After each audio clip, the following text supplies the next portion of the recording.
What up, what up, what up, everybody? What's good? It's your boy Coach John in the building. You already know what it is. 10 times now, we're about to make it pop. Waiting on my man AJ to come through. And yeah, we're gonna vibe, we're gonna talk about life stuff, all those good things. We're gonna make it all pop. Um, I hope y'all had a good evening, a good day so far. My day has been long. I've been trying to knock some things out and get some things together, but we make things happen the way we make it happen, right? Life is what it is. And no shorts, no shortcomings. Life is what it's always going to be. Just let it flow. I had to learn that the hard way because I didn't always live that way. Sometimes I had to let things happen, and I end up missing them in a lot of ways. But at the end of the day, we just make things happen. Oh, there go my brother right there. My brother in the building. AJ, what's up, brother? What's up? What's up, Ja? How you doing, man? Man, you know what? My hands, movements, everything is working right. I can see, I can speak. I can go to the bathroom when I need to, and not because I have to. Right? I'm good. How you doing? And I had some similar bodily effects. I was like, man, everything's functioning. It's functional. And then my mother, she's doing better. So they say she ate, she ate all of breakfast, but she said the food was bland in the evening, so she don't really like it. So we're trying to get her some meals up there, but she's doing better, which Good. is awesome. So I'm proud of that, man. Yeah. Thank everybody for their prayers. Yeah. Turn this thing down. No, man, but I was like, what we starting off with today? Because there's a whole lot of things to start off with today. Listen, AJ, look, just roll the dice. Pick some shit, man. It don't even matter. But first I wanted to say to you, I was thinking, how could I say this? I wanted to say, so America's kids done grown up. now they got soldiers around, and they don't want to come. They don't want to come home for the celebration. Not only that, man, them jokers, the senators and shit is scared. Yeah, that's what I say. American kids are growing up, and they talk about us like, oh, daddies ain't home, so now the kids, they can't tell the kids nothing. Kids doing whatever they want to do. And I'm like, so y'all got soldiers because you don't want your kids to come home for the celebration. I turned on the news. I had to turn on the news today because I wanted to see what kind of circus act was going on. What up, Wicks? September Virgo in the building. I'm going to get your mug out to you. I had to get some more tape. I had to get some more tape. The tape that I had wasn't no good, but your mug should be going out tomorrow. I had to get some more tape. The tape I had just wasn't worth a damn, like they say in the South. I turned on the news, right? And I had this book next to me. First of all, I'm gonna show you the book I had next to me. I had this here, Batman Pajama next to me, right? Very all right. And yeah, and I had my man Hanif next to me too. I had these two books next to me, and I reached out to Hanif. I hope we can get him on here one day. But I turned on the thing, and the senator said, when the senator said it was posted, you know how they showed the line underneath what they said or whatever, and it said that we want to let America heal, and if you impeach him, you're gonna make it worse. They're gonna come out. I said, well, yeah, shit, they came out already. I mean, y'all forgot they were there last week. If that wasn't worse, I heard him say that too. Say, y'all want to impeach him because it's like if y'all think we was coming out worse, y'all would have just got more soldiers. That's it. But y'all want to leave your kids bad. You don't want to send them to therapy. You don't want to get no help. You don't think they need no psychiatric, nothing. No cultural intervention. You know how some of those movies say, my child's in a cult. I've seen the movies. Y'all seen the movies. I seen most of them. Yeah. Go get my child out this cult. I'm just waiting to see. Because it's funny to me. It shouldn't be funny, but it's very entertaining because we already know what they're gonna do. And see, we the only ones that sit here thinking America ain't never changed. We think, oh, it ain't the same no more. No, we the only ones see it as a joke. Cause it's like we was in Lafayette Park the other day, and he just wanted to carry a Bible to the church, but they had tanks and guards and tear gas and rubber bullets and stomping and beating people and beating white people that was in the group. Yeah, yeah. Hold it upside down. Hold it upside down. Yeah. Yeah, hold it upside down. Yeah. What did he do? He just switched hands, right? And he did that. Yeah. But I'm saying, and I'm looking at that, and I'm like, so we were just in the park, and they were right across from a monument, and he changed the law for us. Say, hey, if y'all mess with any of our statues or any of our monuments again, it's automatic 10 years. 10 years. So what did that fool that was walking out with the whole podium in his arm? No, but one of them had half of Nancy Pelosi's sign for her door. Yeah. I wonder who had the other half. I only watch it so I can see who had the other half, see if they was in cahoots together. Because I'm like, they've done some, astronomical things up in here. Bro, he had half of that woman's door sign in his hand. And one guy was going through the desk, stole a letter. And that's I don't know what kind. That's a federal offense. I don't know what it is, but Listen, that's a total federal offense. And then he got it on video too. Yeah, you can't even argue it now. And then he stole a government computer. Okay. That's another federal offense, Okay, so you went past grand larceny to something else now. And man, I was looking at that, man, and I was working on the Harriet Feet poem and working on some other things. So I had this idea of a line.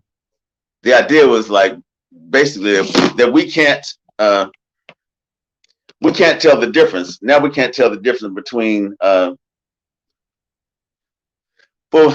between a police siren and the churning and grinding of an engine on a slave ship. Mm. All starting to sound the same to us. Shit. We ain't got to worry about who the conductor is. Oh no, man. No matter who the driver is, it's all the same person. But it's a shame they're making concessions for them. Like you don't, it's almost like they the hook. You know how the hook say, you don't want to make me angry. And what I'm saying is, these are just renegade folks out here. You got a whole military, and y'all scared of them. No, but the thing that your constitution ain't worth toilet paper to them. But they're already in the database. All you got to do is go through and see who, because most of them came on an airplane. You go to the airline. They want to know who came in here from where they came, and we know where to go. No, but in the Capitol building, the way they have it set up is if you have your cell phone in the Capitol building, they can identify you through your cell phone. Through your cell phone. They can track the places that you've been in the Capitol. So you can't say that I was just in front. They say, well, we see your cell phone over here in the hall. Sitting at the desk, your foot up. Man, I'm gonna tell you, when I saw that image of the video of that police officer that was being squished, man, that was a horrible sight. I can't even imagine. He was yelling. I mean, and then the mug grabbing at his mask and shit. That was just. And I'm saying, and they say, we just want them to stop killing us. That's all we want, and we can't get. Yeah, we ain't trying to beat up no police. We ain't trying to, take over no buildings. We don't want no building. We just want you to say, hey, our votes count, and we're gonna stop killing y'all. That's it. And we good. We good. We say, okay, so we don't know what freedom is because y'all done lied every time. So we gonna accept that for now. Freedom changes. Freedom is like a damn chameleon. It's green one day, it's blue. Depending on what branch. What's up, Quinn? I'm online with 10 times now with Coach Ja. So we're sitting here talking. We started off talking about the occurrences of last week. We haven't got to the impeachment trial yet, but I guess that's next. You know what's crazy? is they said the impeachment ain't gonna happen until after. I'm gonna tell you what I'm waiting for. I'm not gonna lie to you. The day of the presidential inauguration, I'm going to be glued to the TV because that's going to be some circus shit. I listen, all of you writers in here. When Joe Biden and Kamala was taking that walk down that avenue, and they're supposed to be when exchanging hands with y'all number 45. That's the shit I want to see. Well, 45, I don't think he's gonna be there. I'm just saying. Man, he ain't showing up for nothing. But okay, but tell me about this line right here. This is the line I added to this form. I say, here it is. We're living in the 21st century. We still cannot tell the difference between a police siren and the churning, grinding of engine of a slave ship. Cannot distinguish between a sweat box and a jail cell. Yeah, that's it. Cut and dry. So Bugsy. You can put that. You can make that right now. That's the whole movie right there. You know, because when I went to Whitney Plantation, right? And if what's up? I went to Whitney Plantation and they got the sweat boxes out there, and it's right in the open where you can see people, and I could probably see people out there yelling and people walking around, and there's a little lake or a little pond beside it, so you can see water. Just can't get none. Just can't get none. And I don't think the torch is that if you couldn't see water, you probably wouldn't always be thirsty, even though you're thirsty. But if you can see water right there, like free is right there, man. We can see it. You turn the corner, free just right there, standing where free always been. But it's one of them Pomobiles. That's kind of like somebody frying chicken. And you smell it, but you can't even get none. I only got one piece of chicken. I'm gonna fry this one piece of chicken right here. You can't have none. You got relate chicken to black folks. You know we love us some Yardbird, fried chicken. No, I'm saying, but that's the story that you mixed the flour, got all the seasons out, got the all hot, skillet out. All you got is one piece of chicken, one big huge breast. And you saying, this is mine, ain't. Look here, I'm sorry. I'm sorry. Just stop by. They got to do some counseling in a few minutes. Appreciate you for dropping by. Thank you so much, man. Yeah. What's up? If y'all got anything y'all want us to talk about, just put it down here, and we'll definitely discuss whatever it is. It's unfair sometimes. We see it's not unfair sometimes. It's unfair all the time. And see, I think, that's what this poem right here. This poem right here, I just finished. I actually edited the poem about how we as blacks are walking apologies. It's about how we apologize for all the things. When they mistreat us, we apologize. When sorry, master. I didn't know I needed to plow all 40 acres. Sorry, America. Slavery only lasted 246 years. We tried to make it drag on a little long. If we was in Texas, we'd have added 2.5 more years to it. Yeah. How about that? AJ, while we talking right now, I'm just thinking, man. Imagine you are in chattel slavery. Okay, you walking around with potato sack bags of shit on his clothing, scratching your ass up. You got to work in the heat, and we ain't talking about no goddamn 90 degree. We talking about real southern heat, and somebody is telling you freedom don't exist for you because of your color, because of what God made you. Freedom don't exist in your lifetime. Can you imagine the weight of that? You wake up every day. But see, I guess I'm writing Harriet's Feet poem, right? Harriet's Feet, right? So I'm just thinking how I'd rather have a pair of Harriet's than Jordans. Because I think they last a whole lot longer. Well, 800 miles one way. You're damn right. Yeah, I think they last a lot longer. But it's just the art of how we don't see things until we look closer. Right. You know, because we talking about how freedom was that far, and in the poem it talks about how you know that song Heaven, Heaven. Everybody's talking about heaven. Oh, when I get to heaven, I'm gonna stomp all over God's heaven. Yeah, yeah. You know, and they say who knew heaven was only 800 miles from here. And then think about the people that was scared to travel that 800 miles. Exactly. I'd rather stay here 800 more days than to travel 800 miles. But that was the part of the song say everybody talking about heaven ain't going there. Ain't going there. Cause they say, well, how far is it? Let's think about this too, man. What if the fact that you didn't try to escape from heaven made sure you went to hell? If accepting bondage easily made you go to hell because you didn't fight for your own freedom. You know, that could be the case. I'm gonna write some more scriptures and add them to James, you know, James or 2 Corinthians.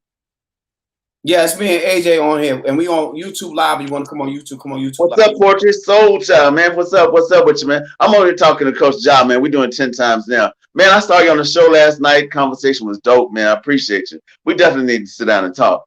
But yeah, I'm talking to Coach Ja. 10 times now is a show. So what we're doing is we're actually discussing whatever subject you want to talk about. We're talking about the occurrences of last week, and I mean we're getting close to talking about you know, what happened this week. Yeah, but we ain't made it there yet. We made it yet. We're trying to figure out. I want to know how many footsteps it took for her to travel that 800 miles. Mm. And then what was the difference between tiptoeing and running and sprinting? You understand what I'm saying? And ducking, and how dirty her clothing had to be at the bottom from running through them bushes. Let's talk about that. How come ain't no pictures with Harriet's six pack? Talking about you want to work out? Come on now. Come on now. You want to work out? For your ass. I'll be back in 3 months. You want to work out? But just imagine that. How many footsteps did it take for you to get 800 miles and then know that you were safe and said, no, I'm going back for another swim? God, that's heavy. To me, that was the most spectacular part to me, is that Harriet was free. Fought for her some free. Had her head busted. You know, her husband was still a slave. He was like, well, you know, massa ain't really that bad, you know. But she say, I'm free, but I'm going back to get some more people that want to be free. How many of us want to do something for somebody that would be, I guess, that daring, or take that much out of us in case it didn't work? In case it didn't work. Imagine that. What's up, Cole? But I'm just trying to imagine Vicky Rowe in the building. I'm just trying to imagine. I'm going to get up one morning, and I said, you know what? I'm going to travel to however it take me to get to some freedom. I don't even care what terrain I got to go through, how long it's going to take me. I'm going to get to some freedom. And then I got there, and it was so good to me, I had to share it. So I came back to get somebody else to get some free. Man, oh man, oh man, oh man, oh man. That's a hell of a woman. This is why I always make a lot of points about black women. No, but see, that's what I'm trying to do to Harriet, because Harriet is a woman's name, but we never see any femininity posted in America's conversation about her. No. You know, ain't no female perspective in Harriet. Ain't that. She just that's why they call her Moses, because they didn't want you to see the woman in her. Yeah, the black woman in her. Come on. So how do we write the black woman back into a woman America has stripped of everything feminine? They took everything feminine from her.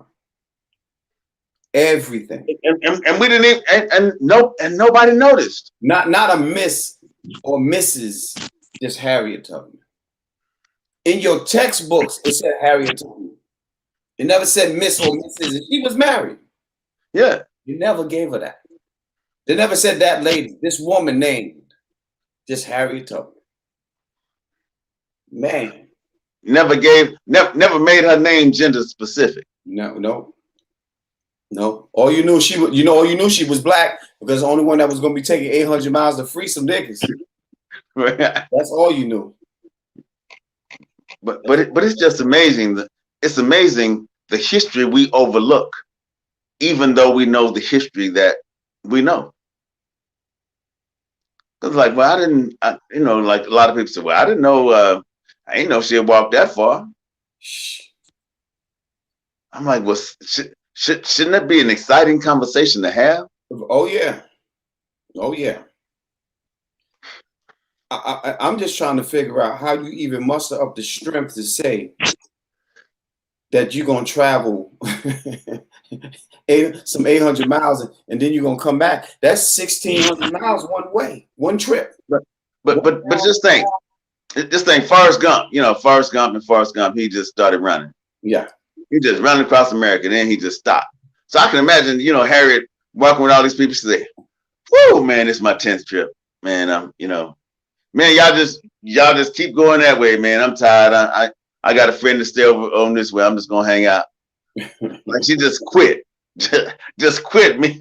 That's what America do to us every time we're on our way to some free. America just quit, Mr. Well, just give me a second, man. We gonna get there. We'll get there. Come back next year. Come back next year. I'm sorry, but we gonna get to that. We gonna get to that. We definitely gonna get to that. No problem. Shit. What's up, King, man? Hey, you see Azar was invited to perform at the Super Bowl? No. At one of the places, man. Azar, man. That's fire, man. That's fire, man. Proud of you. That's dope, man. Congratulations. They say you can do it in person or virtually. Shit. Hey, look here. You know they got it covered over there. Put your mask on, take your ass out there. For real. Gone out there and get on the field, catch a couple of balls, man. Yeah. I don't know who's gonna be there. Shadini in the building. I don't know who's gonna be there, who's winning. But I know I can't wait to see Kansas City kick somebody's ass. Well, I'm thinking Lamar gonna go and act right this year. I'm gonna tell you my honest opinion. I want anybody to win, but him. Yeah, him. Yeah, I can't stand the Ravens. Can't stand who? The Ravens, Baltimore Ravens. But that's Lamar. Yeah, I can't stand the Ravens. That's why I said. That's why I paused and said I want anybody to win but the Ravens. See me, I have a problem with. The best thing about Las Vegas is that any casino you go to, when you go to the bathroom in the urinals, there's a splash guard with Brady's name right in the center. I'm like, and that's awesome to me. I'm like, I'm glad Brady invested in something different. I don't like Brady at all. Never. That's what I'm saying. That's what I was just going to say. I'm glad they invested in something different. I go to the bathroom sometime when I ain't even got to go to the bathroom. Oh, where we at? Hey, Brady, how you doing? Exactly. I can at least I can say this one thing. My Giants got Brady 2-0 in the Super Bowl. Now they can talk all the trash they want about my Giants. 2-0 in the Super Bowl, baby. Super Bowl, baby. Giants. Let me look at my Giants hat. Let me pull some Giants shit out. Man, but okay, so I'm trying to figure out. So when I want to see what happens next year, if we're talking football, what happens next year when season start and Philadelphia had a chance in the game they was playing against Washington, and they just switched quarterbacks. Say we want to give this man a chance right here. Like we don't even care about nobody else. We just blowing this game like they was gonna get the first round draft pick if they lost the game. AJ, you want me to tell you what really happened? Okay, I'm tell you, y'all listen to me carefully. See, ESPN during halftime said that if they lose, then Brady gonna have to face the Giants. If the Eagles win, Brady gonna have to face the Giants. Okay. So Tom Brady went and made a call. He said, "Look here, man, I can't make it in the playoffs against the Giants. So I don't know what y'all need to do, but y'all need to fix this shit." And then they said, "Okay, Brady, we got you." And then you ain't going nowhere anyway, so you got to switch quarterbacks and get this game over with. You hear? And that's why, because Brady didn't want to have to get his ass whooped against the Giants again. That's all it was. I'm saying I can't dispute that because any story right now makes sense. I mean, if your quarterback is right there and playing, and you can take him out, any damn thing makes sense. Yeah, anything makes sense when they just took him out and said, okay, we 6 points down. If we got a touchdown and a field goal, we win. So y'all come on, let's stop. No. This is my favorite. This is my favorite. That's right, Shadia. Giants all day, baby. Let me put me a Giants hat on. Let me get me. I got a hat right here. You need to unpin that quote. You need to unpin that quote, man. I can't, AJ. I can't. Yeah, you need to unpin that quote.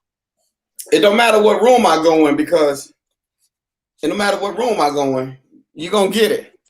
And then you need to unpin that quote because see, I'm from my name is Houston, and I'm from Dallas. Wait. Don't tell me you're a Cowboy fan. Oh yeah, I'm from Dallas. Wow. Born and raised in Dallas. Okay, my bad. I mean, I didn't mean to be disrespectful or not, No, you're not disrespectful. I'm saying y'all got a couple of bowls behind y'all name. It's okay. But see, the thing is see, when you got 31 teams plotting against you, I'm just saying, Well, the only thing I'm gonna say about with my New York teams, everybody hate our New York teams. Everybody want to beat us all the time. Now, I will say this. Now, as a Giants fan, I'm gonna keep it 100. Dallas always have some of the best players, hands down. Dallas always got some of the best players in the best positions. I will say that, and which is why we had to step our game up every time we played Dallas. I'm telling you, y'all had some of the best players. Some of my favorites was over there. I remember T.O. was over there. I love Terrell Owens. Everybody might call him a crybaby, but I love Terrell Owens. Man, let me tell you, when T.O. got cut, right, he would be in his driveway working out when the news drove by with no shirt on. So he'd be over there talking to the news media, doing push-ups and sit-ups and working out like, yeah, I'm coming back, But he was built. I'm saying he was in top shape. But the person in the best shape ever I've seen in my life was Herschel Walker. Herschel Walker, wow. Herschel Walker did 1,000 sit-ups and 1,000 push-ups per day. Hell no. He had 5% body fat. That's dangerous. I know it. Yeah, that's not even physically possible for 99.9% of population. Yeah. But I'm saying, but he was, if it was back in the day, they would be flying him to different plantations. Yeah. They would breed him out. Yeah. They'd be flying to different plantations like, yeah, we got old Mandingo coming through tomorrow. Yeah. And you know how much they was doing that, and you better impregnate somebody. Yeah. We ain't bringing here for nothing. Shit. You better get back on it all night. If you ain't back up, get it up. You better find a way to. Man, it's horrible. I mean, we laugh at it, but it's a horrible thing they did to us, man. And we still suffering from it now. We have this thing, we have this sense of like somebody owe us some shit, which they do. But I don't owe you a damn thing. We're in the same damn boat, and we treat each other like we owe each other the shit. Only thing you owe me is to fucking vote so we can put somebody in office to change this goddamn system that ain't. See how you did that? See how you did that? See how you changed that conversation like that?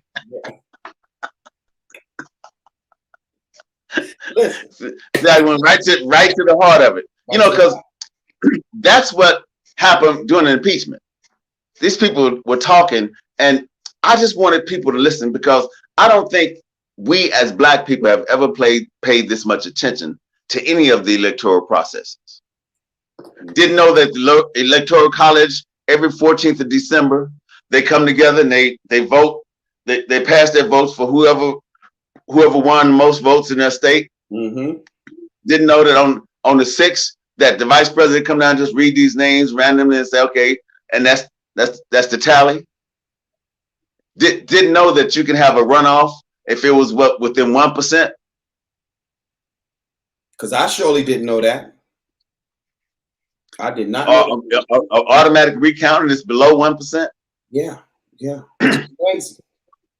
But then you start looking at 1 million people didn't vote in November in Georgia. So you're having a runoff in Georgia. So that means a runoff wouldn't be necessary if we had participated the first time. The first damn time.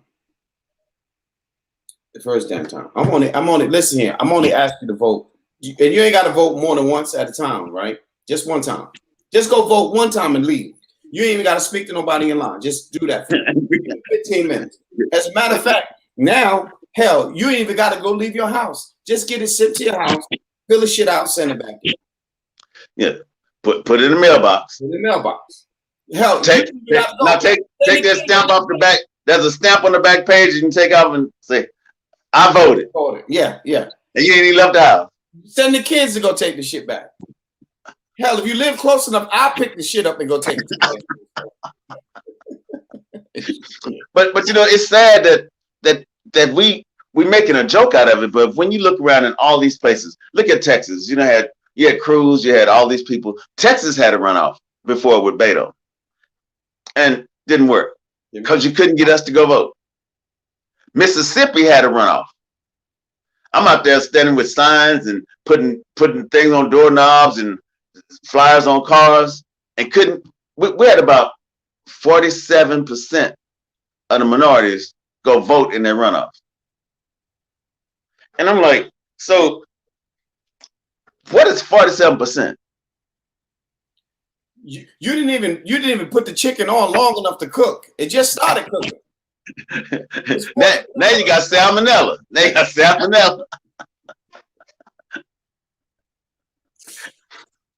No, but it happens so frequently that we have these runoffs where it's like we have a chance, and then everybody say, well, what day is that? It's a Tuesday. I think I'm a bit busy Tuesday. I said, what you doing? I don't know. Tuesday's just a busy day for me. Well, that's my off day. I ain't doing nothing on my off day. You off all right, goddammit. But it's a shame, man, that we don't think that it matters. But see, if anything, 2020 should have showed you is that your vote counts. Like a mother sucker. And if you thought it was just something happening in your neighborhood, right? Like maybe you lived in Atlanta, you thought it was just there. Did you see Pennsylvania? Did you see Arizona? Did you see Michigan? Yeah. Did you see California? How it takes so long. Oh, we gotta wait for the coast, and that's majority black folks. There's a lot of people in there. Everybody else shit is over. They're waiting on the black people. Yeah, because they know we're gonna take our time, and we might be headed to vote, and we passing the church's chicken. Yeah, that liquor store. Yeah, and we say, well, there's a long line. If I stay in this line, I might not make it by 7. I need to hit this liquor store right quick. But man, it's like when are we going to prioritize us? Prioritize our communities? When are we going to say that, okay, so what do we need to do to make something change, to make something happen? See, we just saw changes like never before, and what they voted, 71% probably? Yeah. The total numbers, if you notice the total numbers for all the votes hadn't come out. They say what Biden had 81 million, Trump had 74, almost 75 million. But see, I don't even know what percentage of that is the voting populace of the United States, because that's what 150 million. America has 330 something million people. So I don't know how many of those are registered voters, right, are eligible to be registered. But 150, that's still half the population, which is, which I don't know if it's good or not if you don't know the whole number, because it's like, we're going to go halfway to the grocery store and come back home. Still ain't got nothing to eat. You know what I was thinking about too, AJ? That's real. I wish I really knew the truth to this. I can guarantee, no, I'm not going to say I can guarantee, but if I was a betting man, I would bet some of them son of bitches that ran up at the Capitol wasn't even registered to vote, and probably didn't even vote. Oh yeah, because they had a mail-in ballot. Had that mail-in ballot, and Trump said their mail-in ballots was gonna be cheating you. So they probably took their mail-in ballots with them to the Capitol. Well, look what Mike said.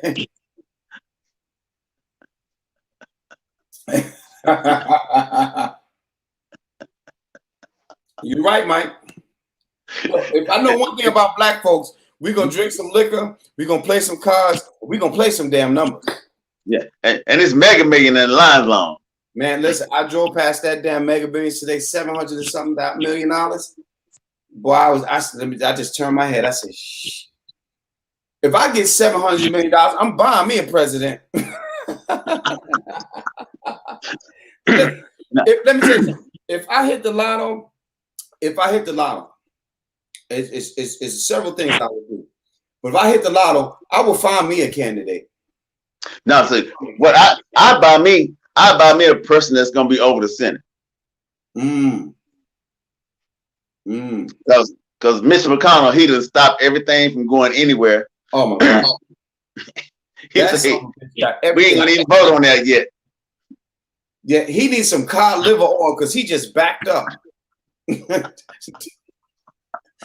That mug got to stop on everything. Man, it's amazing how we joke about all the real things, but that's what we do. I'm saying, how you think we made it through the 400 years? Singing them songs and playing the dozens. Playing the dozens.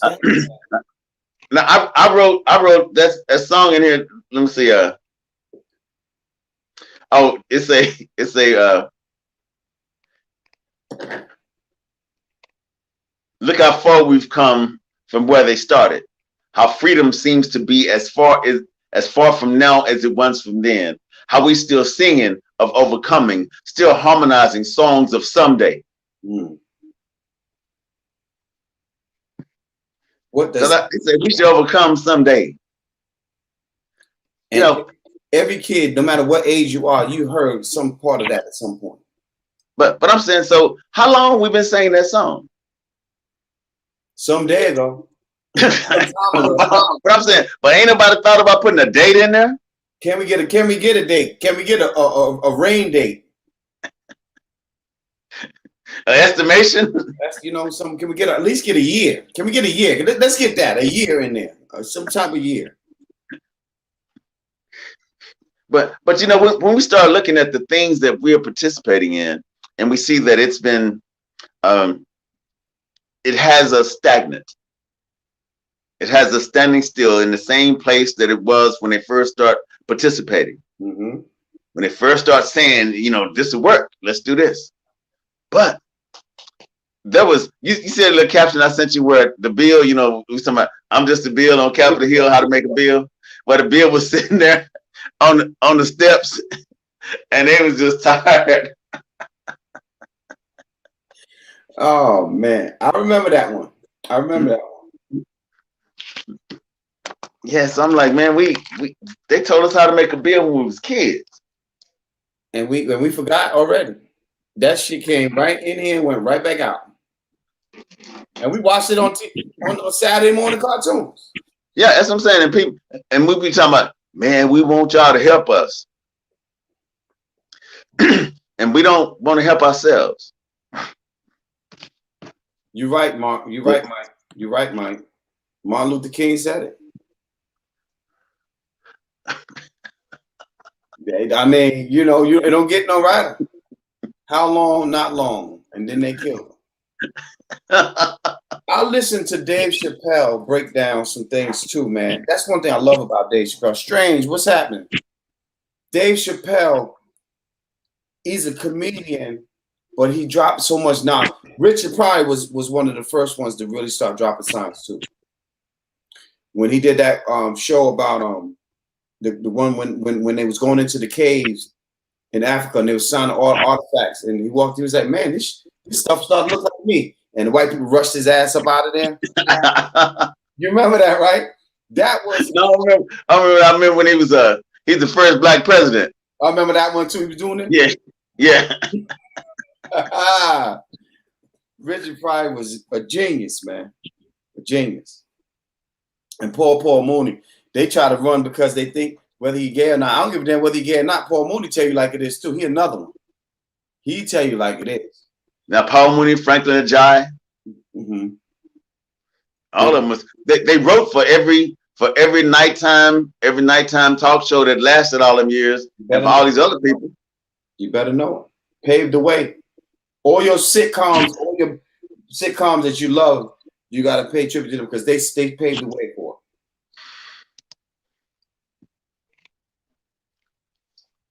it. I don't know, AJ. I don't know, man. I don't know what it's going to take. They already told you they ain't going to let you get no black messiah. So we're going to all have to be a black messiah. They already told you that. They said America's #1 goal is to make sure there's never a black messiah. Yeah, I'm saying they already colored Jesus. So yeah, you know. They took that from us. Hell, if you pray to the black messiah all this damn time, what your problem is? Dave Chappelle is a social commentator who you think is a comedian. You're right, Mike. You're right. Yeah. But and what's his name? And little short comedian. He was he was next in line till he kind of went crazy and started fighting people. With the perm. Yeah. Cat Williams. Cat Williams. I'm saying he got a couple of shows that's real too. Now, but Eddie Griffin was coming along too. Yeah. Now I'm saying, but Cat Williams was next in line, and then when he blew it and started getting arrested all the time, that's when he got Kevin. Yeah, they set him up. You know, I mean, we already know what it is. He took the bait. But say at some point in time, yeah, they can set me up, but I'm like, okay, so I'm not making this left. I'm gonna keep on straight. Okay, so she naked on the corner. I'm not gonna ask if she need a ride. I don't want to know. You know, you pick up, then they're gonna arrest you for soliciting a prostitute. You say, man, she was naked. I just asked if she needed a ride. I don't want to know if she needed a ride. Yeah, I don't know. Hit my lock buttons. And see, and that's what everybody else say, man. We didn't, they brought that to us. They gave that to us. But I'm like, if people keep giving you stuff that's detrimental to your community and to your health, eventually we got to start saying, no, man, you keep that for yourself. We ain't doing that. Mike said both of them talk Jay Leno. Yeah. Frankie and Paul. Yeah. What I do know is I ain't worried about the change gonna come. It's already changing every damn day. We the fools that just ain't made no change. I'm not looking for us to make no change. I'm looking for us to vote. I'm looking for that's the only listen, I don't want to know about change. I don't want you to change your religion. I don't care if you change your damn draws. That don't mean nothing to me. Fill out that damn ballot and send that shit. That's my only conversation. You're registered for 2022. I told everybody, I said this on here before. I didn't vote because I didn't want to vote for Hillary. And I damn sure wasn't voting for this jackass. And I did not. Now I'll wait. Dumbest mistake I made in my life. And I admit that. I can admit that now, but hell, it's too damn late. Now, but check it out. I was having a conversation with my sister. She was talking about, well, a lot of people didn't want to vote for Hillary because they said this. I said, but think about it this way. Okay, in Benghazi, 4 people were killed in Benghazi, but 5 were just killed last week in the capital. Benghazi, they had 22 investigations. Her name was repeated every investigation, the whole investigation. They were trying to arrest her, trying to do all this, and they kept having these investigations on Benghazi. But they kept her name in there as if she had done something wrong. But nobody would tell you that when the Republicans made the new budget, they cut some of those funds out that's sent around the world for defense of all these embassies. So they still had defense of the embassies, but they have the same amount of people because there was not the same amount of money. So when that happened, when the embassy was, when all this happened, they blame somebody else. It's like, well, you don't think if you have just, you know, three guards at the Capitol building and it's been rushed by, 15,000 people, you don't think they're gonna get overrun? I mean, that's that you didn't even have to pay attention. You know, oh, wait a minute. Yeah, you got three guards. But the dopest thing was the black guy. Everybody was talking about him at first. He was laughing at hell. I was like, look at this fool running and shit. He got a gun. Yeah, but he was on. Come on this way. Follow me. Yeah. Come after me. I'm black. Now say, chase the nigga. Chase the nigga. That's what y'all been doing anyway. Chase the nigga. Right. All the lives he saved. Yeah. And it's just a shame that the Republicans now are saying that, oh, y'all don't need to do this. It's okay. Let's just kumbaya.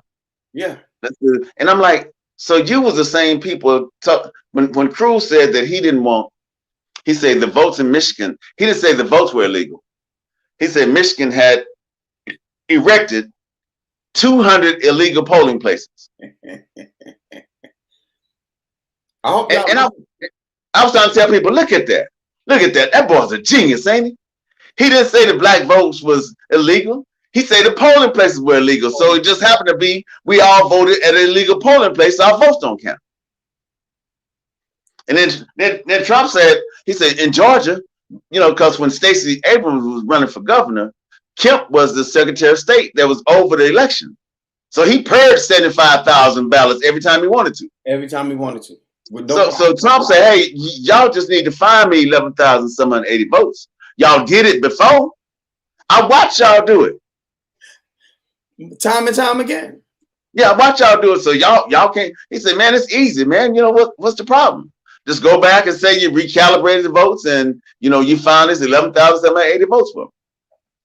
When he said, if Mike Pence does the right thing, and I think he will do the right thing, he can do it. He has all the power. Just do the right thing. When he said that, I said, "Oh shit, it's over. Mike Pence." But I think Mike Pence. Somebody put some fire under that ass. No, but see, there was nothing he could do. There was nothing. The only power he had was to read what they passed him and pass it down to the person reading it. That was it. That's your job. But I didn't know that at first. That's what I'm saying. So when I heard it, I said, "Oh shit, Corona 275 coming next year. Goddamn, we can get some real news. Get ready." But see, evidently he didn't know that either. He didn't know. Well, we knew he didn't know. It don't take a rocket scientist to know he ain't know. But I'm saying, but it's amazing. We had a class on Government 101 in 2020. In 2020. We all had a class. Even if we didn't want to attend, we paid attention. You heard about it from somewhere. Somebody whispered, "Oh shit, did you know that, man? You know what? It just happened." So now we know what the 14th Amendment is, the third part of the 14th Amendment. We know what the First and Second Amendment is. We know what the 22nd Amendment is. We know that the 20th Amendment is where they say, look, the president got to vacate the premises on January 20th by high noon. We know that one. We know the 24th where he ain't right. Yeah. The 25th, right? Yeah. Because I didn't know that. I figured the nigga there, he there. I mean, shit.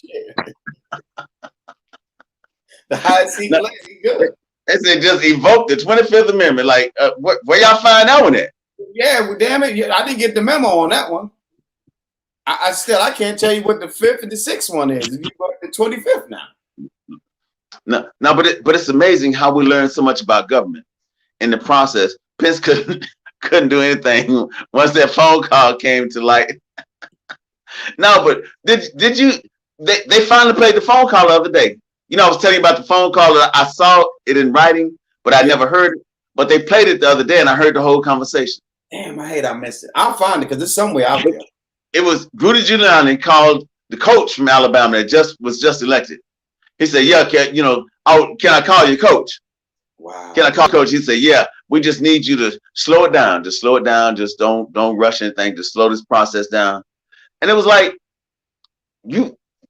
all these people in the Capitol with Confederate flags in the hands of statues, and he's standing up here taking a picture like, yeah.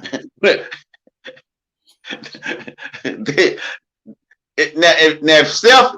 that ought to be some of the best selfies of the year in there. Of the year. I can't wait till we get all of them when they all start, because they coming slowly but surely, but they coming.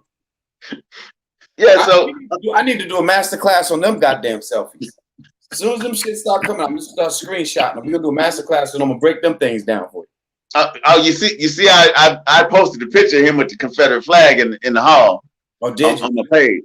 Yeah, I'm gonna look at it right now. And then I was looking. I'm like, so see, a lot of people. I posted. I wanted to post a slave ship. Okay. On my page, so people can see how many bodies was in the bottom of the ship. Because a lot of times we say, "Oh man, they was in the bottom of the ship." But if we don't see what it looks like, see what it is for real, it don't affect us here. Right. Because once you look at it and see, you say, "Damn, that's horrible." Those bodies was that close, that many, for that long, and that dark.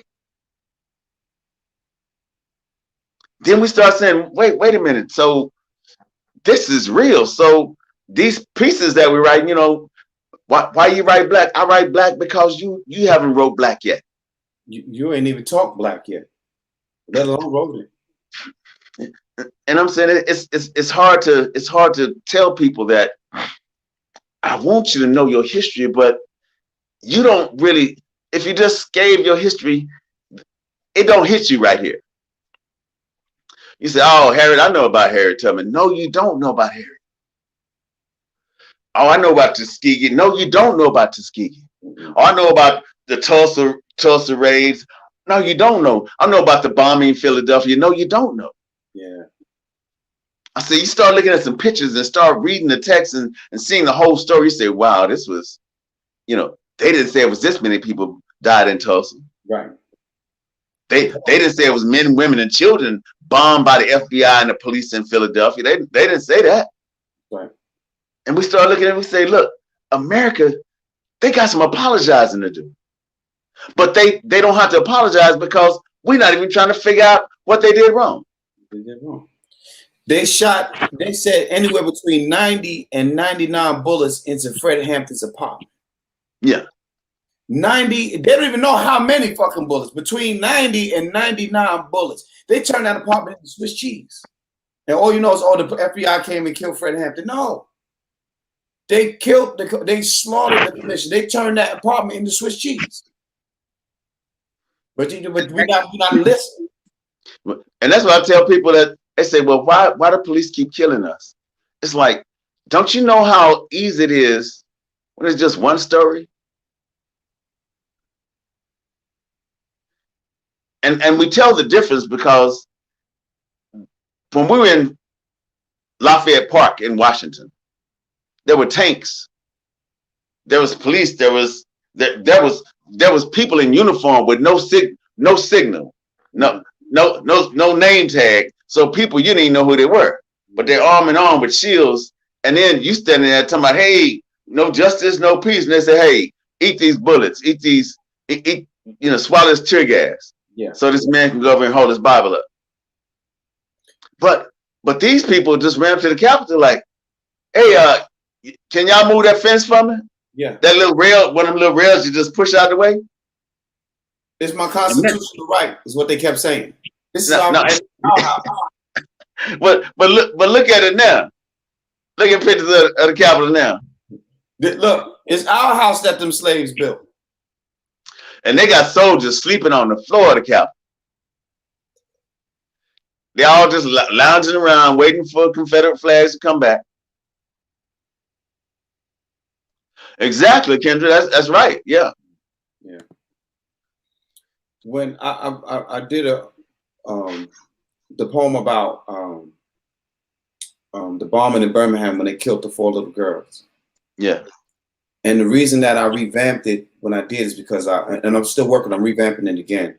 The reason why I refuse to say that poem without saying each one of their names. I refuse, because I feel like we forget that 4 little girls is 4 human beings. We say 4 little girls like it's chicken bones on the plate and the chicken is done. 4 little girls. They bombed them. It was 4 living human beings. I have 2 daughters. You know what I mean? We forget that. And what I'm realizing today, this is what I love about the work we do, AJ.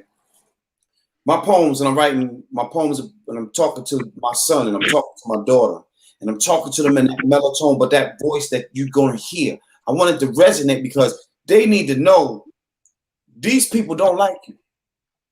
And don't try to get them to like you because that ain't even in their vocabulary. They ain't never going to like you. The only thing they like about you is that you're able-bodied and they can claim a way to get some tax money out your ass. That's it.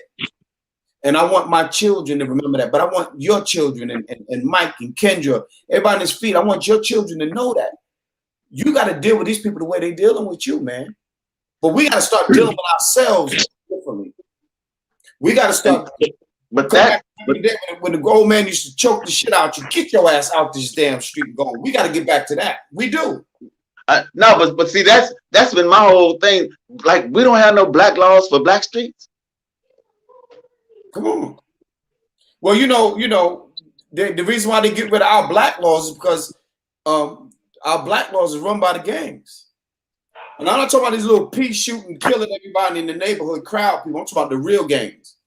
When they might have, they was associated as gangs, but when they used to take the laws and listen, street rules always gonna play out. It changed these little young crack baby era kids. These are the kids that got it fucked up. Because there was a time where the gang members would tell you, okay, y'all clear the street and go y'all asses home now. Because it's getting ready to go down. They were but they knew ass from the store before the shit went down. No, but they knew who kids were. They say, hey, man, I like you. You made straight A's last semester. Yeah. Oh, you that football, you that quarterback. Oh yeah, I saw you play that game the other week, man. I wanted some money on you. And it's like they knew who you were about what you did. Yeah. They didn't have to know your name. Just say, look, this ain't for you. I know you can do better. That's right. See, a lot of times they see other people and say, you come on with us. We know you. Listen, AJ, I kid you not. I got my homie in here, the Johnny from Brooklyn, East New York. He know me when I was a kid. We were young, right? He'll tell you, I come from an era. I know you come from this era, AJ, where the guys who's doing the shit will tell you to your face, this ain't for you. Take your ass down the street. Really? Go take your ass to the park. No, but they would tell me.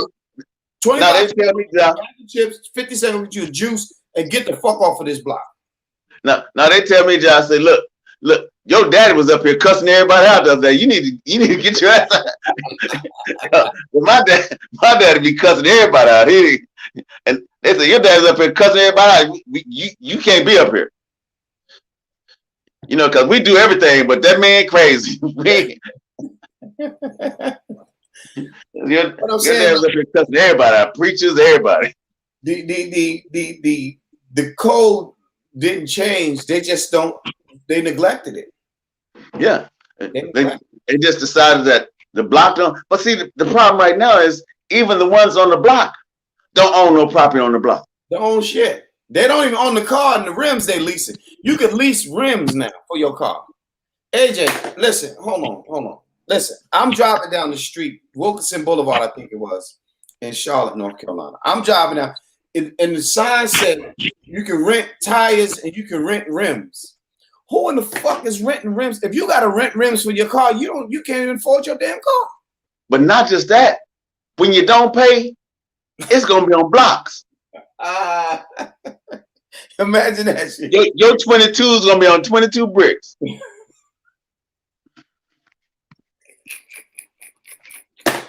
Hey, John, I want you to history updated revision. Okay. It's history updated. It says, it may be time for us to stop being embarrassed. Stop being afraid around those who fear the truth. Being black in America has become an instant apology. A mouthful of I'm sorry because slavery ended so abruptly after 246 years. Sorry that we are now demanding you let us matter. Grant us human. Sorry we are requesting payment for our forefathers, full unabridged compensation for atrocities suffered, for unbinding contracts, for inventions borrowed, for abandoning your seeds for child support, for thousands of children you left with no last name, demanding recompense for every year of labor without equitable reimbursement, without charging overtime, holiday pay, workman's compensation, unpaid vacation, sick leave, maternity leave, on-the-job injuries. I've witnessed us apologizing for physical abuse, beatings, hangings for murders of Black boys, men and women alike. Maybe we should stop having all this resisting arrest in our voices, the weaponizing of sounds escaping our throats. Maybe we should handcuff ourselves to ensure attending officers will not have to shoot us in the back as they fear for their lives. Not be forced to falsify documents, edit the police video, not be forced to have the union representatives change arresting documents, will not have to choose members for a grand jury. Here it is. We're living in the 21st century. We still cannot tell the difference between a police siren and the churning, grinding engine of a slave ship. Cannot distinguish between a sweatbox and a jail cell. Have we learned nothing from sitting at lunch counters? From thousands of warnings from sundown towns? From a million men marching, poll taxes, stop and frisk, jury tampering, looking suspicious, turning the other cheek? We should have noticed how far freedom was from here by the number of times Harriet had to buy shells for her shotgun. When a peaceful march on Washington was met with resistance, when peaceful protesters at Lafayette Square came face to face with riot control, we should have realized Black lives didn't matter when we were bundled and packaged like coffee for unsafe passage. When ships were retrofitted to maximize human cargo, when the number of transports reached over 40,000, by the number of presidents trying to force America to be great again. Did we learn nothing from history? Did carrying signs for years and miles not give us strength enough to withstand the trials time withstood? Can we not hear messages from drums hidden in history's timeline? Have we remembered nothing our ancestors taught us? Have we forgotten where hurricanes come from? Can we not roar life to footprints at the bottom of the Atlantic? Should we be able to call for help in the dance of storms? Can we repeat the chant of ages, requesting spirits of oceans to rise on America's midlands in the tracks of tornadoes? Has history taught us nothing? Should we not recognize the damage and hurt in our communities when we refuse to view our reflection in the rearview mirror of police squad cars? In the framed portraits of past presidents while sitting in court waiting for justice's arrival? Look how far we've come from where they started. How freedom seems to be as far from now as it was from then. How we are still singing of overcoming, still harmonizing songs of someday. Maybe we can learn to chant "I'm sorry" into a new revolution. We can no longer remain passive when truth awaits an awakening, stands in the position where truth has always stood. Maybe, just maybe, our children will have more courage than we possess. Maybe their children will remember how long it has taken us to get here. There are tombstones. There are tombstones awaiting promises we made, awaiting a stamp of approval. Their legacies are hoping we have the strength to pull them forward. How many leaders must we sacrifice before there's a return on investment? Before blood out is equivalent to blood in? Did we learn nothing from a lackadaisical participation in the voting process? In our fear of running for office, fear of being accountable for years of inaction, we apologize for our fear of assassination in the true attempt to expand the road to freedom. As we update history, whose pen will quote tomorrow? How many voices will echo the truth from now? To this day, we still march, we still sing, we still struggle to be free. My God.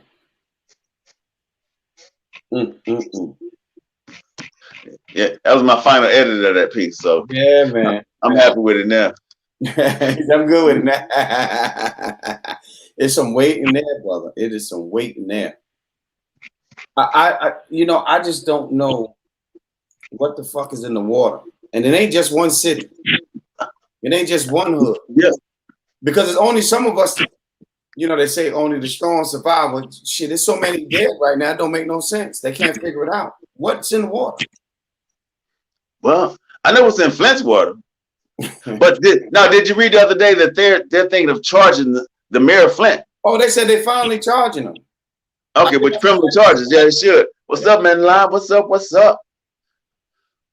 Real rare naturals. What's up? What's up? Yeah, they should, because I remember I read the story. I read the story of what happened, because everything was going good, but they found they could save money if they switched the water line from where the water was being purified at this plant to somewhere. And they act like they didn't know. They didn't know. Oh no, we ain't know. We ain't know. We had no idea. I have no idea. I have no clue of how a human being can respond in the way that these rich people respond.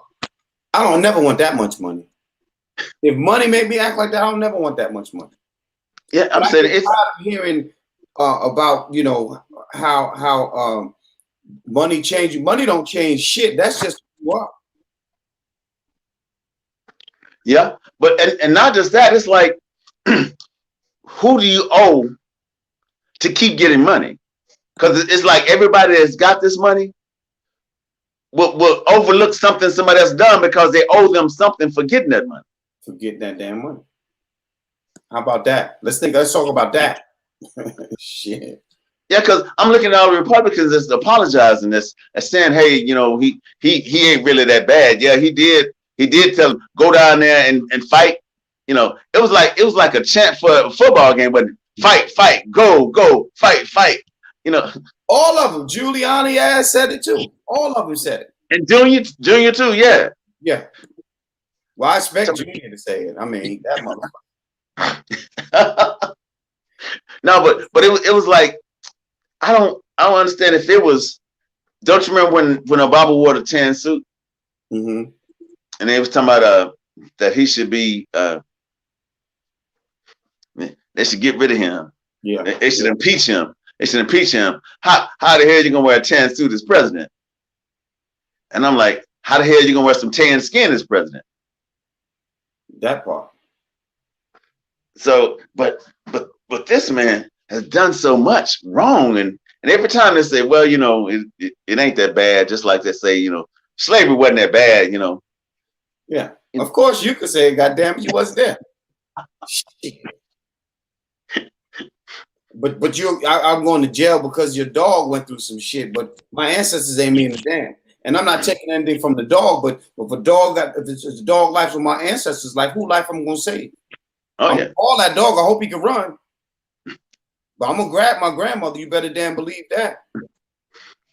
But we are still here trying to figure out how we can be better at the things that we've been trying to get better at since we've been here.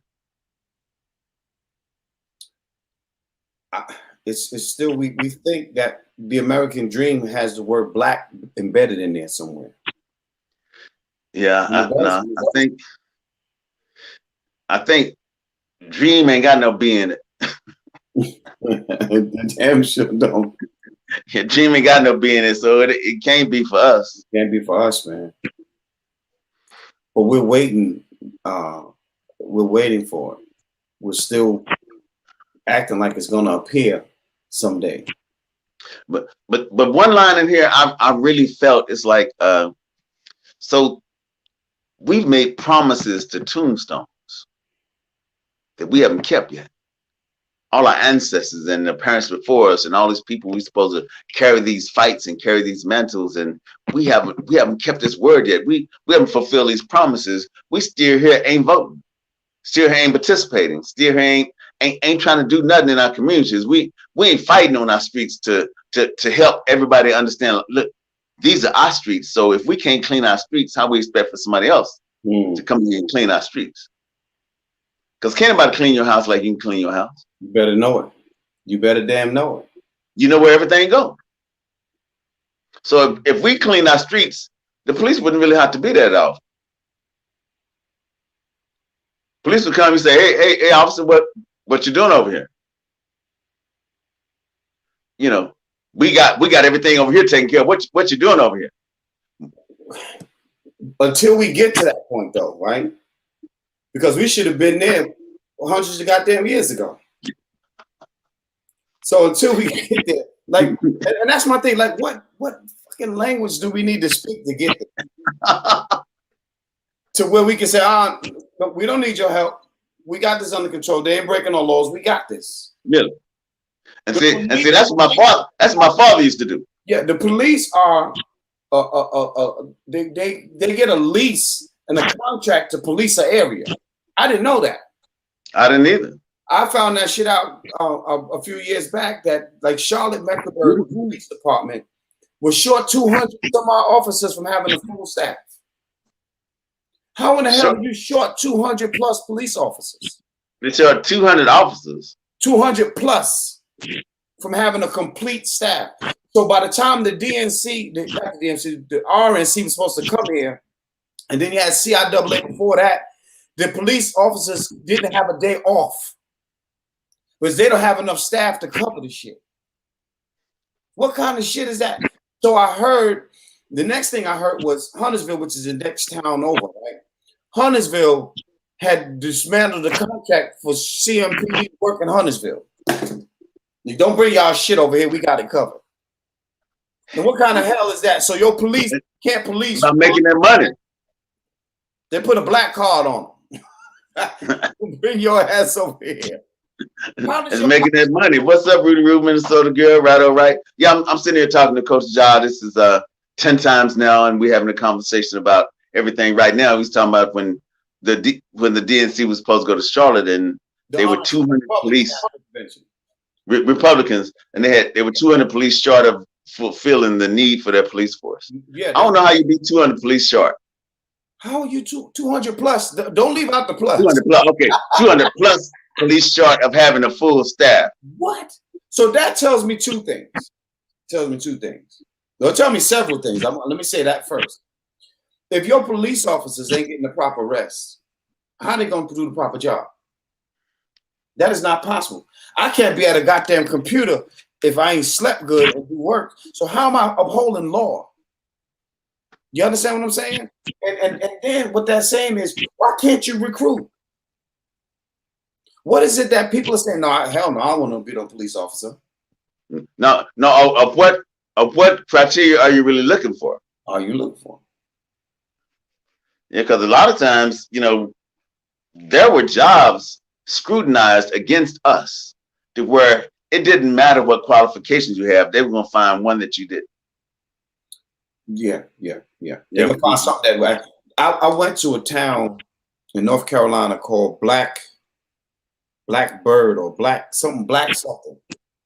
And when I tell you, all of these police officers look like they was they come from plantations. All of them was black and big and black, and I've never felt more fucking comfortable in my life around never. And then the way they handle and treat, because it's a small town, but the way they handled and treated you, I know they had some white police officers. They might have had a white captain for all I know. I don't know. But I know the sergeants and the lieutenants that was coming out of this festival was all black. Everybody was black. I never felt, I felt comfortable like that at the Million Man March when I went there. Did you go? No, I didn't. I'm gonna tell you like this. From that White House all the way back past the monument, that needle and all that shit. AJ, the shit was packed. We had brothers. Oh, no, I watched it. I watched it for sure. I was there front and center, bro. We was arm in arm like this. You had brothers sleeping in the grass.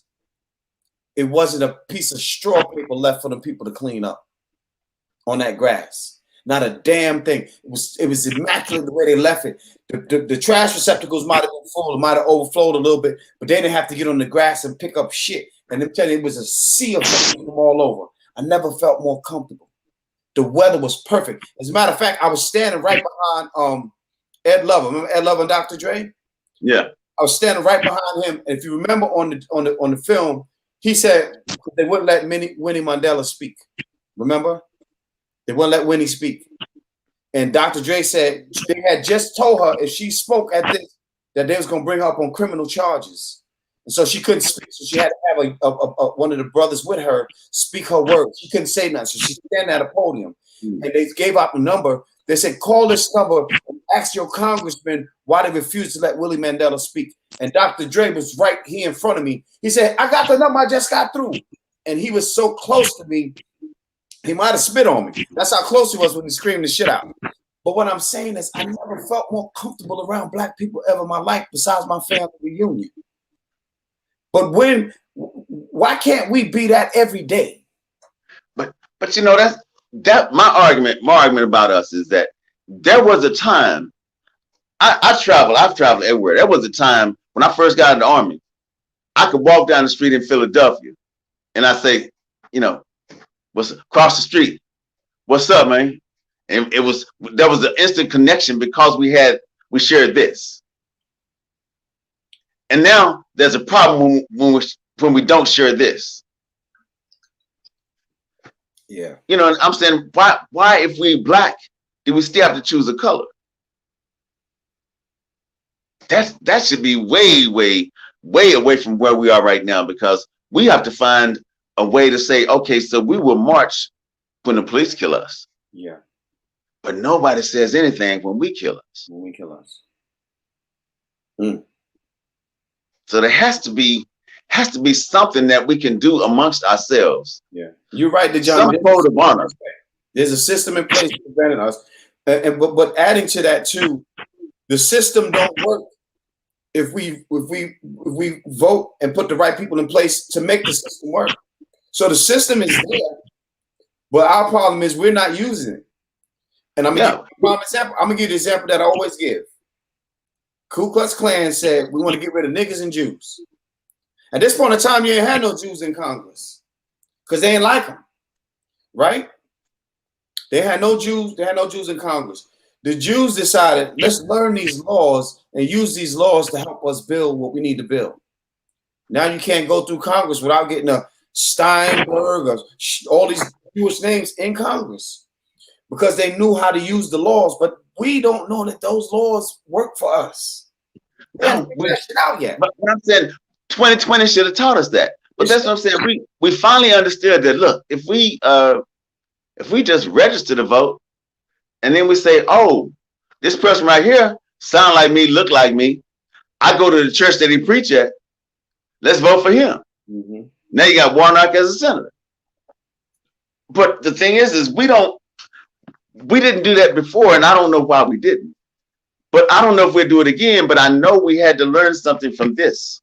Yeah. We had to learn that you cannot not vote and think the person in office is going to care about you. We just learned that. Yeah. Everybody said they didn't want to vote for Hillary. They didn't want to vote, so they didn't vote. So what? 107 million people in 2016 did not vote. Did not vote. 107 million registered voters didn't vote. And Hillary won by 3 million votes. So, but 107 million people didn't vote? You know what I think? And I'm going to tell you, a lot of people didn't think that he was going to win. But that's why they call it voting. That's why they call it voting. Well, how about you help ensure that he don't? Yeah, that's why they call it voting, because you ain't got to worry about him not winning but you got to worry about him not winning if you don't vote. Yeah, yeah, yeah. And you know, it's just we just figured out that in Georgia this past election, June 5th this year in Georgia, there was money sent from all over the United States to help them run.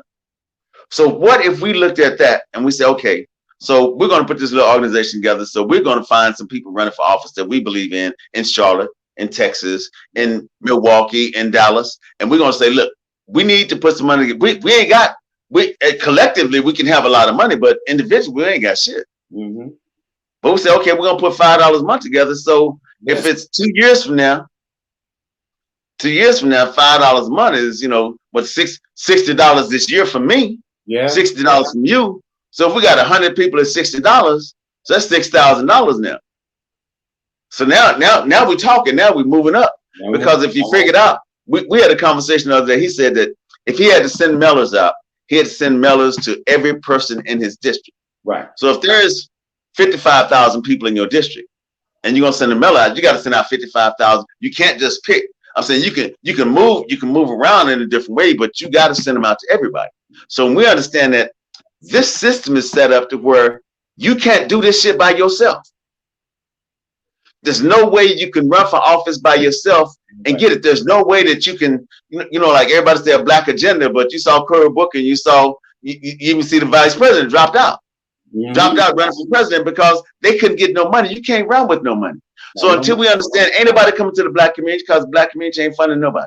Ain't funding nobody. No damn body. Listen, we won't give this. I said the same thing about the tobacco. If you're smoking on here, I'm not attacking you, but let's think about it. You smoke forever, you're fucking your lungs up. The chances you get lung cancer is what it is, right or wrong.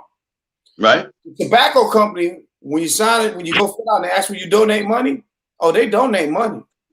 Because they want your commercials to put at the bottom, oh, you might get cancer at the tiny bit at the bottom, but go buy these cigarettes. Everything, everybody donate something. Oh, listen, every community can give something.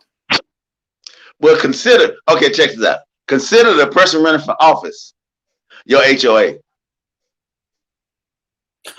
Them some bitches. Them some. I knew that would sit wrong on your tongue. Consider the person running for office, your HOA. So shouldn't you invest in that person running for office? Yeah. Because you say, man, if I don't pay my HOA, this is gonna be a bad community here. Well, hell, if I don't pay my HOA, they're gonna take my damn house. Let's say that shit. Yeah. Those son of a bitches, man. Listen, where we live at right now, we ain't got no HOA. And when the motherfuckers start coming around and want to vote on that, I'm cussing it. What the fuck do you want? And I need to see what the nitty gritty is, or you can get the hell out of here with your HOA. Because I don't listen. It works for some places, I get it. But them some bitches is crooked as hell, man. You mean to tell me I didn't pay you, so you gonna take my house? I'm gonna be a dead bitch, but I'm gonna kill somebody before they go. I'm telling you now. Ain't no way in the world you gonna take no. You know how hard it is to get your credit right? To save to get a house. Your down payment to get a house? Yeah, get a house, yeah. And they just gonna take it. 2 payments? Yeah. They listen. They said my mother, because my mother owns her condo. And I tell my mother all the time, I don't want to know none of these people's names. Because I don't want to come across you at my poetry event, because I'm going to let your motherfucking ass have it. You're going to be mad at me. You ain't going to never go to another poetry event in your life. Listen, because she laid on some damn fees that's more than her taxes that she pay on the shit she own already. My mother don't pay no more. She own her shit. You going to take, listen. I said, look here, I told my brother, I said, we better get this money up because I'm going to kill somebody. I said, I'm not threatening nobody, but if you come across here, she own this property, you got no business in here. Somebody got to die. You're going to take her. But that right there is. Fall my ass down. No, but a lot of black people that had property passed down, that's what happened is they came back and said, okay, you owe back taxes because they know you didn't have the money. So you got 40 acres of land worth, $5,000 an acre. And then they say you owe $3,800 back taxes. And if you don't pay that, we're going to take your land. Yeah. And you got to. Like, yeah. But see, I'm saying there's always a stipulation. There's some things that we didn't know in the fine print. You know how they say, read the fine print? Fine print. And I'm saying, man, a friend of mine, man, a dude I used to work with, he was a South Park fan. He was a fan of South Park. And I never watched cartoons because I didn't watch cartoons because I say you can't sell me an adult cartoon, put me in the mind frame of a child. But there was one episode, I was his house, we sitting out drinking beers, he was watching South Park and he had an iPhone. One of them bought an iPhone, so he went through and he just checking off on the thing in fine print, checked off the thing like, okay, I'm just trying to get this situated. He checked off on fine print and said, man, you need to read that. You need to read that to see what they say. He said, no, it ain't nothing. And then later on, they start coming over and they start taking shit out of his house. They start doing, they say, hey, what y'all doing? They say, oh, you didn't read the fine print? Right. And I was like, that is, the cartoon explained that shit to me, and I understood then. I always read the fine print. Yeah, man. Look here, I ain't signing. Listen, let me tell y'all something. All y'all poets that's trying to get your business affairs in order. I told y'all I'm gonna run a few helping y'all out as much as I can for free, as much as I can, because I want you to do right. I want you to be in a better position you are. But I got a consulting company representing me and my brother right now. I'm not down for the bullshit. It's gonna be some fine print. and I'm gonna get me some fine print, and I'm gonna read me some fine print, and I'm suggesting you do the same. That fine print right there will get you jacked up, bro. Will get you jacked up. But think about all the rappers that we need, and Anita Baker and all the singers that we knew that had all these millions and millions of songs sold and had to file bankruptcy because they ain't had no money because they didn't know. You know, Kirk Franklin and what was the Stomp? You know, yeah. That they used to be. That was a choir director at the school I went to, my high school. But that was her choir with Stomp. That she went with Kirk, and I talked to her, and some of the members was telling me that Kirk had messed him out this money and did this, and then I did a couple of interviews with Kirk, and Kirk was saying that what happened is they would go out of town to these hotels, and they would get these big old suites, and they would order all this food, all these steaks, and just all this layout, and then they're trying to figure out where their money at. It's like fine print. You didn't understand that, that upfront money you got was a part of this back end money you was gonna get. Exactly. So, but they did all hotel things, did all things and suites and messed up room. They had to pay for damage and all this other stuff. And I'm like, y'all don't understand that only works in the movies, man. Yeah. Somebody paying for that, but you don't understand that you're paying for that. But it was just the fact that a lot of people think that they got screwed out of something. Yeah. But Anita Baker and them, she signed a bad contract. You did. But she read the fine print. But the whole thing is, so what are we gonna do as poets with this genre, in this conversation, in these connections we got across these county lines and across these states? Yeah. To bridge this conversation that we need to have on how to do better business, how to be better poets, how to be better writers, how to do a better workshop. Yeah. And like I said, how to publish a better book. Yeah. I'm going through. That's why I've been so busy out of the loop, because there's a lot I have to do to make sure. Because just opening up a business is just that's the easy shit, to open it. Then when you got to put it together, your articles of recognition, all that shit got to be in place, and all of your stuff had to be in place. I still need some NDA contracts and things like that before I can move to the next phase of what I'm doing now. I don't write that shit, and so I got tell them what NDA is. Tell them what NDA is. NDA is a non-disclosure agreement. Okay, so I'm saying, because a lot of people probably don't know that. They don't know that, yeah. And so that means if I say, AJ, I got this idea, I want to run by you, I send him a non-disclosure agreement, so he signed that anything that we talk about, he can't talk about to somebody else, and he can't use it. And that's basically what a non-disclosure agreement is. It means you can't talk nothing about it, and you can't use my shit. If you do, I got every right to sue you because you knew this was mine when you signed this thing here. And so a lot of things I didn't know that I'm learning within the business now. I'm going to set up, once my stuff is in line the way it need to be, I can start teaching what I can to help people move forward, what they need to have in this business. Because if you are a poet, a writer, entertainer, whatever you are a business. You are a business. You need to run as a business. My business is all I have. I've been disabled since 2011. So this is all I have here. And what I try to tell people is, you got to run your shit like you want your shit to work. Not like it's going to work by itself. You can put gas in the car, you can turn it on, but it ain't going to move till you get in the driver's seat. Really? You can try to go across town. You in one of them horror movies.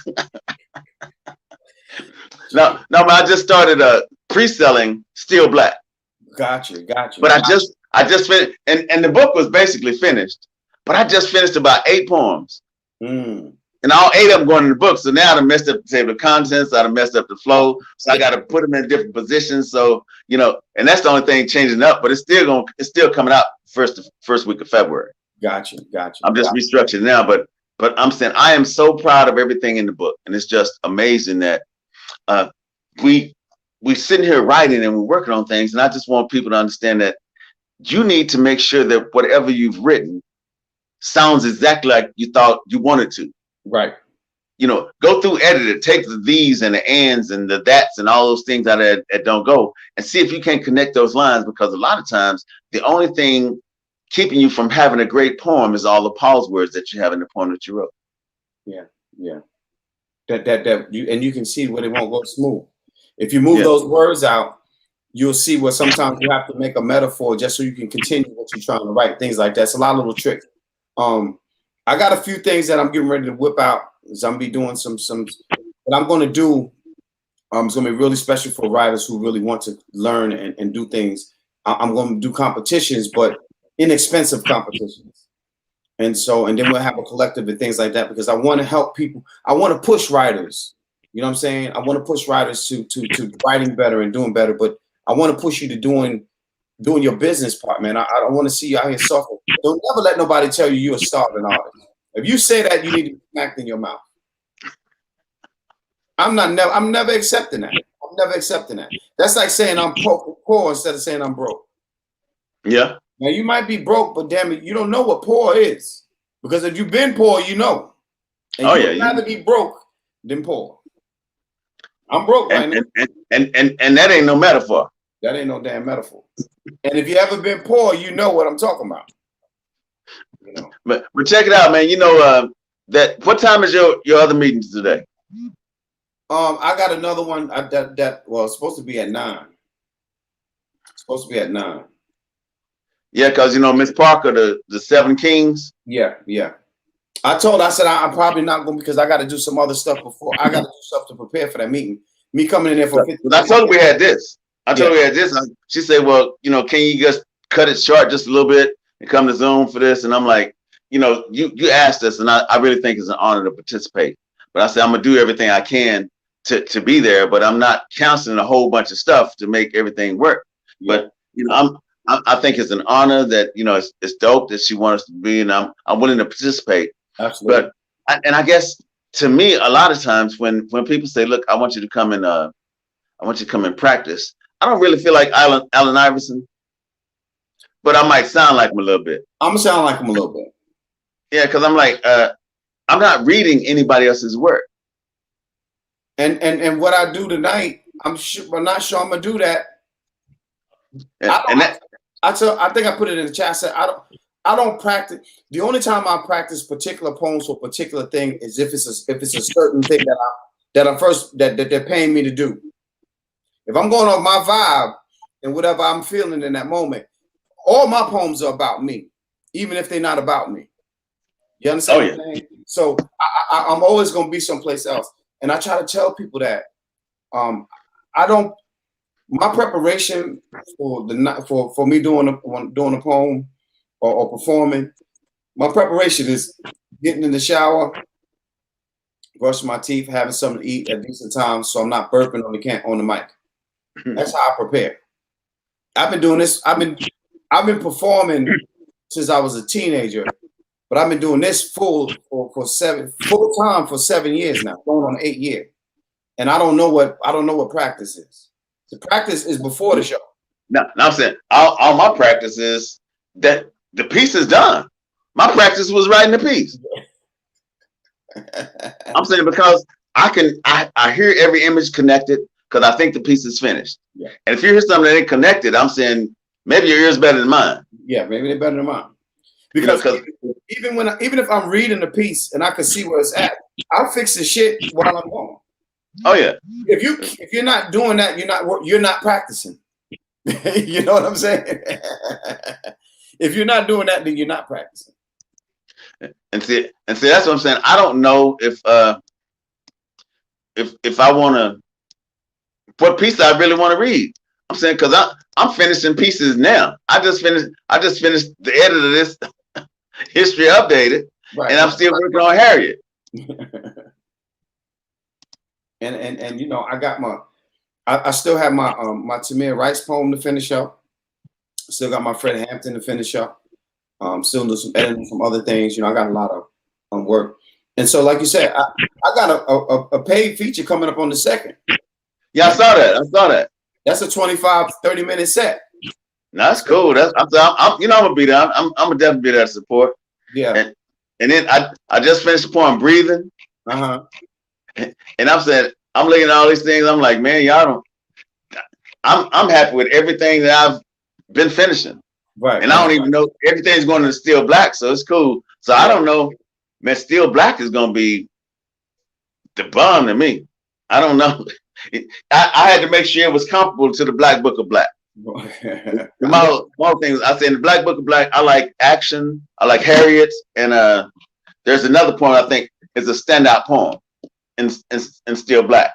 Gotcha. So I was like, okay, if I got that. So in this, I have in the Black Book of Black, I have Harriet Action and a couple of pieces that standalone pieces. Gotcha. In this, I have Black Girl, The Negro Can Dance. I got Coffee and Home, and some other, And then one I just read, so I'm saying it's a lot. And the one I wrote for my mom's, so I'm kind of happy with everything. So I don't know what I want to read on the 17th. I don't have a clue, but I'll be ready. I'll be ready. I'm gonna tell you, man, that Black Crayon poem Kim B. Miller read last night. Yeah. Oh man. When she first read, I was like, yeah, I like that. I like that. I like that. I like that. But I don't never know what I'm. When they called me for Kwanzaa last year, and they said, well, the year before last now, and they said they wanted me to do some poetry for Kwanzaa. I didn't know what I was doing. I didn't have a clue. But when I got there and I saw that sea of Black women faces, and I had my mom with me, and I knew what I was doing then. When I walked in there and I see all the Black women, I knew what I was doing at that point. But it is what it is. And and that's what it is, like the day and the surroundings and the people and the way they look, and it's always something that's going to gravitate to, oh, I need to offer this piece. Let me sacrifice, because I feel like every piece is a sacrifice of something. Yeah. You're bearing the scar somewhere. Something being pulled. Well, that scab is being pulled back from something. So yeah. But she wanted to have this meeting today, and I'm like, okay, I said I'll be there. So I tell Coach Job, and I'm like, I'm gonna do it because I agreed. Yeah. But like you say, the small print, you gotta read the small print. And she was talking about having 2 practices before 17. I'm like, there's no way to have 2 practices, and I don't know what is 2 practices gonna do. Is because I think everybody on the list is a seasoned performance poet. Yeah. Even if you're reading something that you haven't memorized yet, or if you're going to read a piece you memorized and then read a piece that right, that you just wrote, I think it's going to work either way. And so I don't know. So I can run 3 pieces. I can do 3 pieces in no time. Just okay, cool, boom, get out the way. Here I go. I'm ready. You know what I'm saying? You do that in your sleep. But we'll see what's up. Yeah. Like I said, I told her I'll try to make it, but I doubt I would, because I still have so much stuff I have to do that I got bills to pay. I love you. I know, man. But that's why I'm trying to go finish this Still Black so I can go, because Paul, she did a full edit. When she got the Black Book of Black, she sent me like 9 pages, notes and lines and poems and things. So I told her I was going to send her Still Black. And when I said it was for pre-sale, she said, when you going to send it to me? I said, well, I just finished all these new pieces that I'm trying to put in there, because on this computer, I'm trying to figure out what's on this one. I'm looking. Because I got my desktop behind my laptop, and I'm writing on both of them.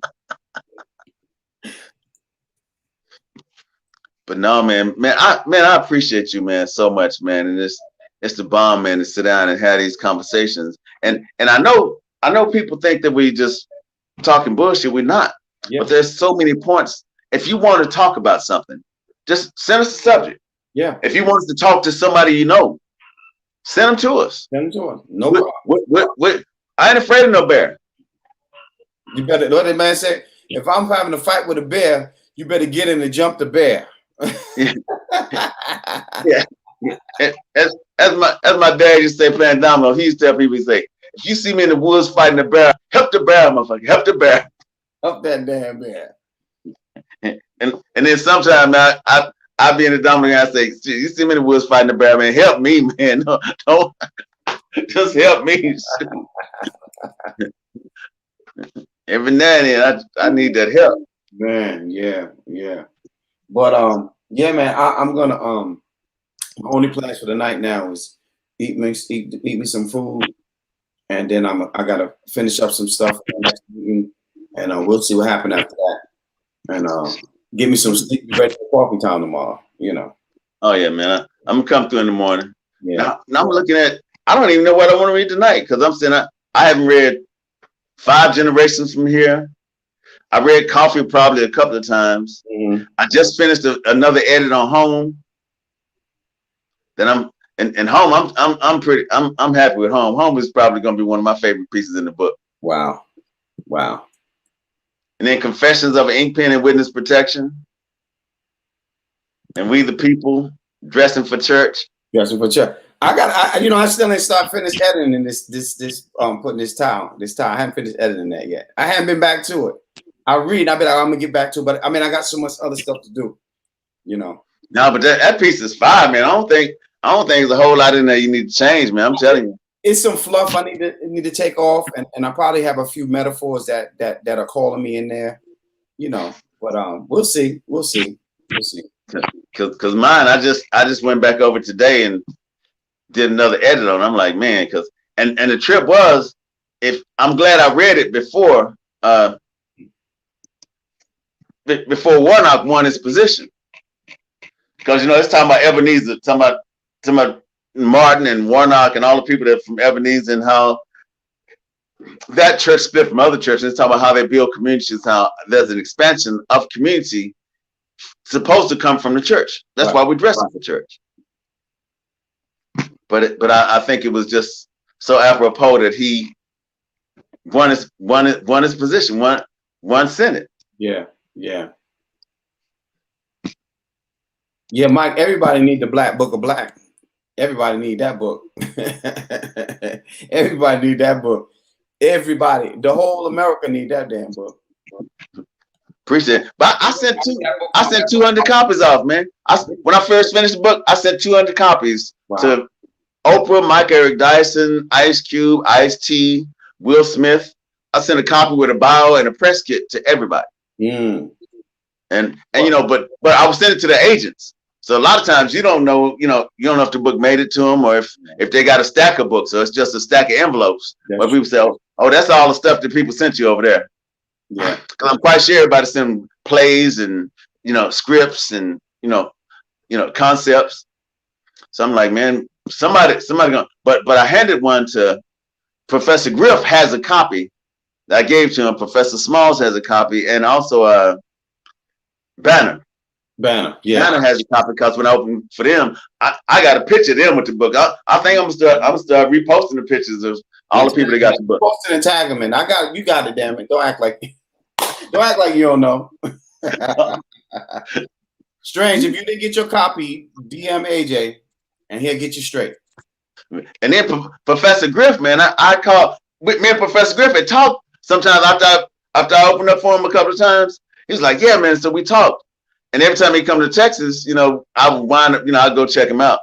But last time I called him, don't you remember when the guy in Texas was shooting the police? Mm-hmm. And he had a picture with Professor Griff. Oh, wow. So the FBI was up there talking to Professor Griff, trying to figure out if he was involved with something. So when I called Professor Griff, all he could think about was, I'm from Texas. Wow. So that direct association was like, so he said, hold up, man, let me call you right back. And he sent me a text message with the picture of him with the guy and the article. Wow. So to me, that was telling me like, nigga, I don't fuck with you no more, man. You from Texas, and I don't know if you crazy like that. I don't know if that's your cousin or what, but it ain't happened. Really? But no, man, it was. And I think everything happens when it's supposed to happen. So I'm not angry. I think that when Still Black comes out, I think it's going to be a phenomenal book also, and I think it's going to draw every people to them. Oh, let me check out the Black Book of Black first. Yeah. Well, Edge, I'm gonna tell you like this, bro. With what I have set up, and all y'all on here you can hear. What I have set up is, we're gonna be in this pandemic still. It ain't going nowhere. And so, poets like yourself that are seasoned and got some things ready to work, fuck them. We building our own platform. And I mean it just like I said, fuck them. Because here's my thing. I didn't ask you to do me no favors.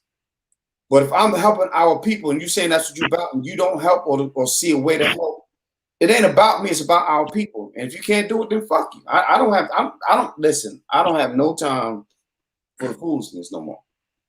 I'm not starstruck. I've been around some of the greats. I'm not starstruck. Now, if you can bring Prince back, you give me Donny Hathaway, Barry White. You bring some of those, I might be a little starstruck. But all these other people, I ain't starstruck. And so, Yeah, wait, Michael Jackson up in my bedroom would be good. Yeah, I'll be starstruck then. You worry about it then. I'm telling you now, you can do that shit, But other than that, but I'm saying, I hung out with, my partner is sound manager for LL Cool J. Okay. So I hung out with LL, with Maxi Priest, with Charlie Wilson when he was first coming back. Okay. With all these singers and artists, and I'm like, man, it's cool. I'm Avant. I'm like, man, I don't. When you got celebrities with you in the projects, I'm not talking about no little. I'm talking about the New York City projects in the Bronx, going up to the 15th floor and shit like that. Yeah, it ain't no thing to me. I've been there. You know what I'm saying? And so being in the studio and you got big names that's right there. In fact, a lot of people don't know this, but the night Tupac got shot in the studio, we was on our way to. I was supposed to be at the studio tonight. So I know people. I've been around, but that shit, I ain't starstruck. At all. I felt bad about that whole shit, but then I posted with when Fat Man Scoop was asking your boy about who went to jail for killing Tupac and how Tupac didn't know who shot him. He just started blaming everybody. Tupac blamed everybody for shooting him. Said Biggie did it. Everybody fucking did it. And the people that he was saying did it, what's so funny is after hearing it, it's like somebody in the neighborhood, son, who's 19, 20 years old, coming to get you to go shoot somebody. It's like this little nigga asked me to go kill someone. Sit your little ass down. It's that type of scenario when it all boils down. I'm not saying that they knew Biggie pops or something like that. I'm just saying the scenario. So Biggie's this young guy, and he calling the old heads to go shoot up another young guy, and they both famous. And man, sit your ass down. Sit your ass down. If you just listen to the people who are involved, yeah, their story. This ain't some shit I'm making up. I'm telling you what the people around are saying. Crazy. No, I'm with you. It's definitely it's definitely a lot of history in this conversation. Yeah, and a lot of knowledge in this conversation. And a lot of times people don't remember where they came from. Because I know some stars that we had brought to town to do some shows that me and my cousin was doing, and the show didn't work. But one person happened to open his own spot, and they're big star. Don't remember who brought him to Dallas. But it's okay. It's all right. It's all good. Because my whole thing is, if you continue to do what it is you're supposed to do, I always feel like as long as you're running and you're checking all the doors, your door gonna open. Wide open. Miles and Train and Hendrix. Man, if you listen, I won't read another damn poem in my life. Just bring them back. Now I'm not gonna say I won't write it, but I won't read it. No, man. I'm just saying if you could put them together right now. Talking about musicology, talking about changing the whole industry. Listen, the world would be. Oh my god, man. Let me. I'm gonna run up here and check out because I think it's already started. Oh shoot, yeah. What time is it? It's 8:48.